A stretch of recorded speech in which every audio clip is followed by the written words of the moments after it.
ఆశీర్వాదాలన్నీ నావే, లోకమునకు సిలువ వేయబడుట.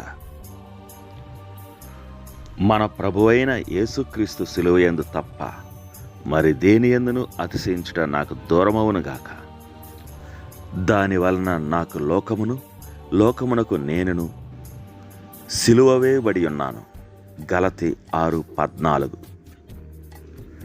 యేసు సిలువ మన రక్షణకై దేవుని వాక్యంలో ఒక ప్రధానమైన కళాఖండంలా నిలుస్తుంది. యేసుక్రీస్తు పునరుద్ధానం మనిషి అవసరాల కోసమై ప్రదర్శింపబడిన దైవశక్తికి అతి గొప్ప నిదర్శనం.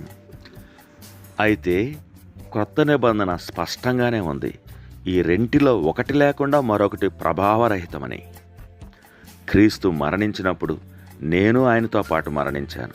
క్రీస్తు మరణంతో విశ్వాసి సంపూర్ణంగా ఐక్యపరచుకోవడమే మనకు అందుబాటులో ఉన్న అనేక ఆశీర్వాదాలకు ఆధారం.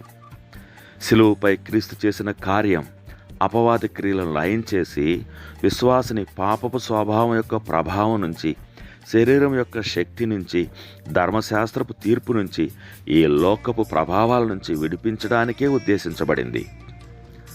శరీరంతో అపవాదితో జతకట్టిన లోకమే విశ్వాసి అనుదినం ఎదుర్కొనే ప్రధాన శత్రువుగా అతని ముందు నిలబడుతుంది. మన మనుగడకు అదే మనకున్న ఆధారమని మన చేత బలవంతంగా నమ్మించడానికి మన చుట్టూ ఆవరించి ఉన్న ఈ శత్రువు ప్రయత్నం చేస్తున్నాడు. లోకం మీద మన విజయం ఒక కొట్టివేయాలనే వాస్తవంపై ఆధారపడి ఉంది. అదేంటంటే క్రీస్తు మరణించినప్పుడు నేను మరణించాను అనే వాస్తవం. క్రీస్తు మరణం నుండి లేపబడి ఉండకపోతే ఆయన మృత్యుడై ఉండేవాడు. మనం ఇంకా మన పాపంలోనే ఉండేవాళ్ళం.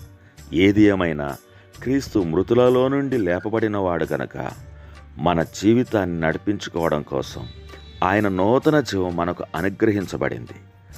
రక్షకుని జీవంపై మనం ఆధారపడే కొద్దీ లోకపు శక్తి ఆవిరైపోతుంది.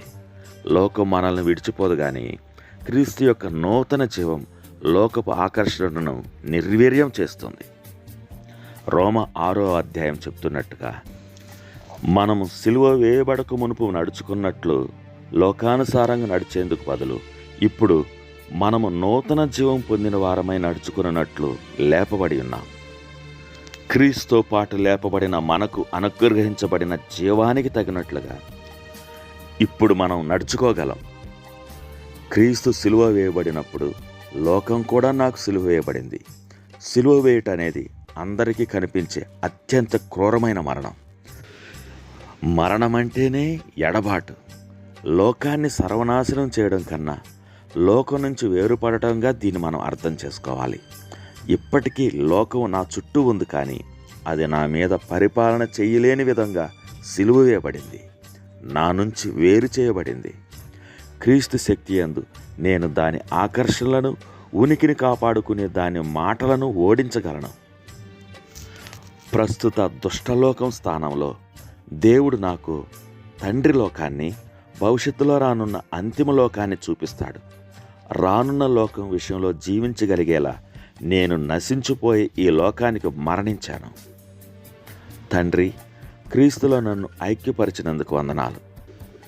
ఈ ప్రస్తుత లోకంపై విజయం సాధించడానికి క్రీస్తు మరణాన్ని నేను సాధనంగా స్వీకరిస్తున్నాను.